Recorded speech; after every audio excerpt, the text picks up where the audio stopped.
हो ये कमास बीतला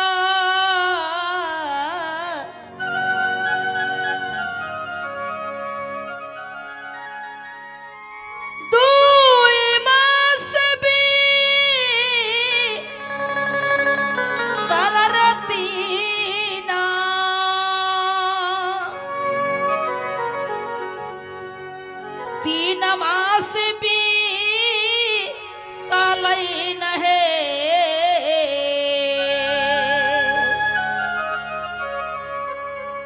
ललनार चौथा मास रानी रानी कभी कालई रे देहिया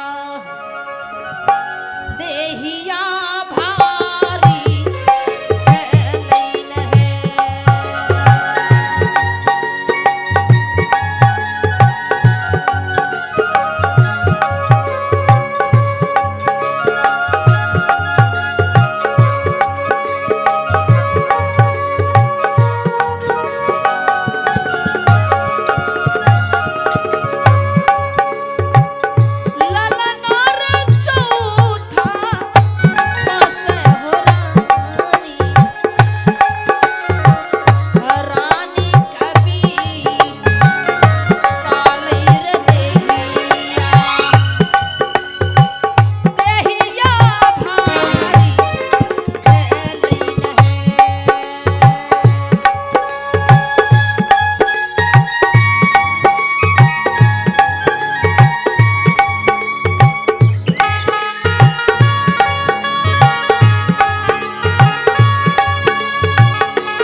यह है सुलेखा देवी और सुलेखा देवी की तरफ से 101 रुपये की दान है। मालिक दरबार में है प्रभु सदा सुहागिन बना कर रखें, हाथ के मेहंदी और मांग के सिंदूर कभी मलिन ना हो। प्रभु जी मेरी विनती का सहकार कीजिएगा हे बंदी छोर स्वामी। और इसी प्रकार सभी भक्तों के ऊपर अपनी दया दृष्टि रखना प्रभु जी। आपका नाम की गुणगान हो, संतों की सेवा। प्रेम से बोलिए भक्त भगवान की।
तरफ से 101 रुपए की दान है मालिक के दरबार में। हे मालिक, सोनी कुमारी को लंबी आयु दें, सद्ज्ञान सद्बुद्धि, जो माँ बाप को सेवा करेगी। हे भगवान, आपका नाम गुणगान करेगी, अपने माँ बाप को नाम को रोशन करेगी मेरी बेटी। प्रेम से बोलिए सद्गुरुदेव की।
सदगुरुदेव की, श्रोता भगवान की।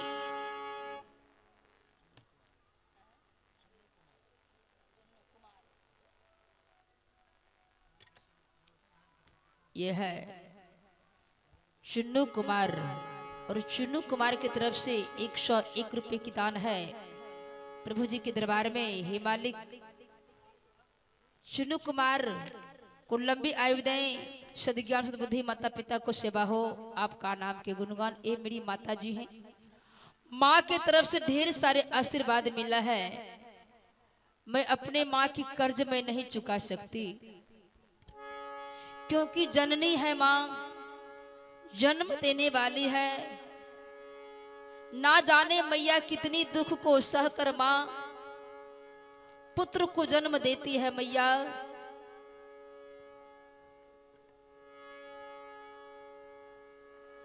और एक लड़का अपने माँ को तबीयत खराब हो चुका था, तो माँ को 2-4-10 दिन सेवा किया बेटा। तो अपने माँ से कहा, जब माँ ठीक हो जाती तो अपने माँ से कहा, माँ हमने कर्ज से उकरीन हो चुका हूं, तुम्हारे कर्ज से। माँ ने कहा, बेटा अरे हमारा कर्जा से तुम कैसे उकरीन हो सकता है रे? कहा माँ, हमने कर्ज चुका दिया माँ, हमने सेवा की। माँ ने कहा, बोले है ठीक है बेटा, बस एक दिन की बात है बाबू। माँ कहती है, बेटा एक रात मेरे निकट रहकर देख तुम। बेटा कहा, मैया ये कोई बात हुआ? माँ के निकट रहने से कोई आपत्ति है? क्यों नहीं हम रहेंगे? माँ ने बोली, तो ठीक है बेटा। अच्छे से घर में माँ बिछावन लगाती, खाट के तले कमंडल में पानी भर के रख लेती है मैया। जरा गौर से ध्यान दीजिएगा। आजकल इस समय में माँ एक एक माँ रो रही है, एक एक माँ की आंख में आंसू है। ऐसा क्यों होता है बाबूजी? जिस माँ इतने दुख को झेलकर माँ सारे परिस्थितियों से झेलकर माँ अपने पुत्र को पालन पोषण करती, और वह माँ आज रो रही है।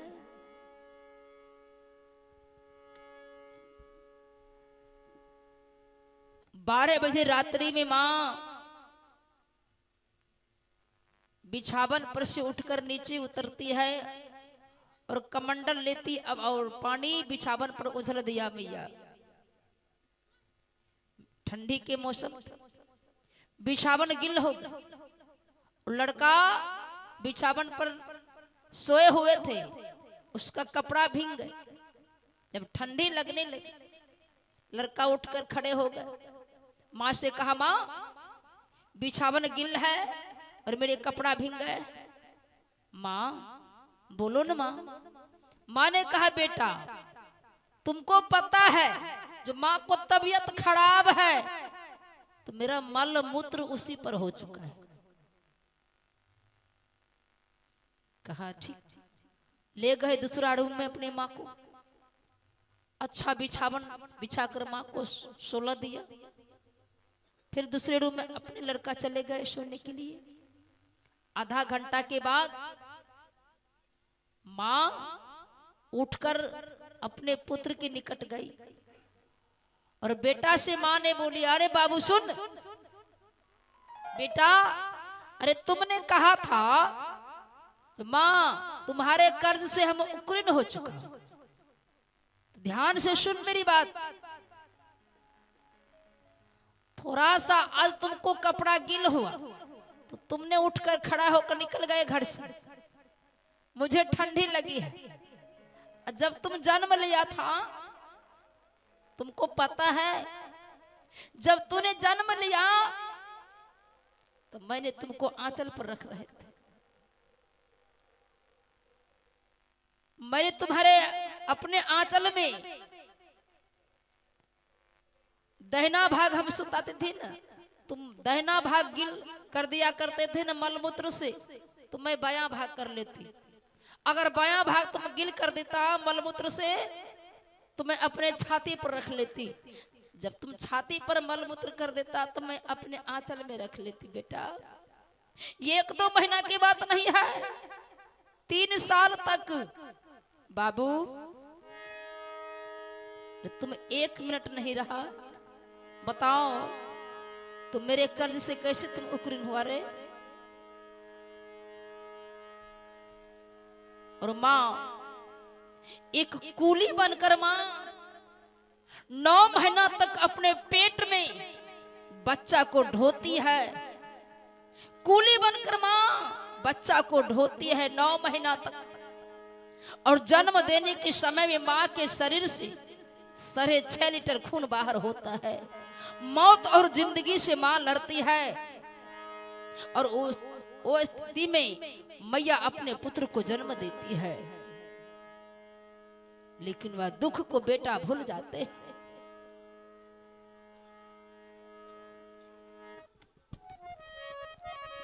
बेटा अपने माँ के चरण पे धराम से गिरा, कहा धन्य हो तुम माँ, धन्य हो जननी।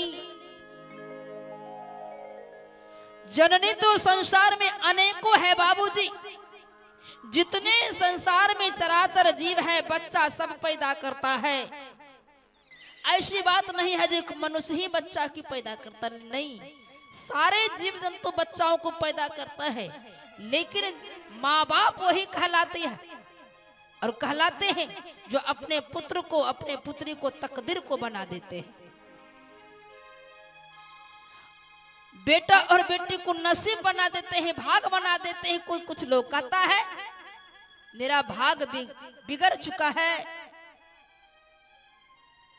भाग मनुष्य अपने ही कर्मों से बिगाड़ता है, अपने ही शुभ कर्मों से बना लेता है। भाग कहीं बनकर नहीं आता है, और माँ बाप चाहे तो बेटा को ऑफिसर बना देंगे। बेटा बेटी माँ बाप के ऊपर है अच्छा बनाने का काम। बाल बच्चा को अच्छा ज्ञान दीजिए, गुरुकुल में पढ़ाइए तो आपका कदर कर सकता है। केवल भौतिक में पढ़ाई करता है, आध्यात्मिक नहीं, संतों को निकट नहीं बैठता है, इतिहास को उठाकर नहीं पढ़ता है, धर्म ग्रंथ को नहीं पढ़ता है, इसलिए माँ बाप को कदर नहीं करता है, ना समाज ना बड़े को आदर करता है। आज की समय की लड़काओं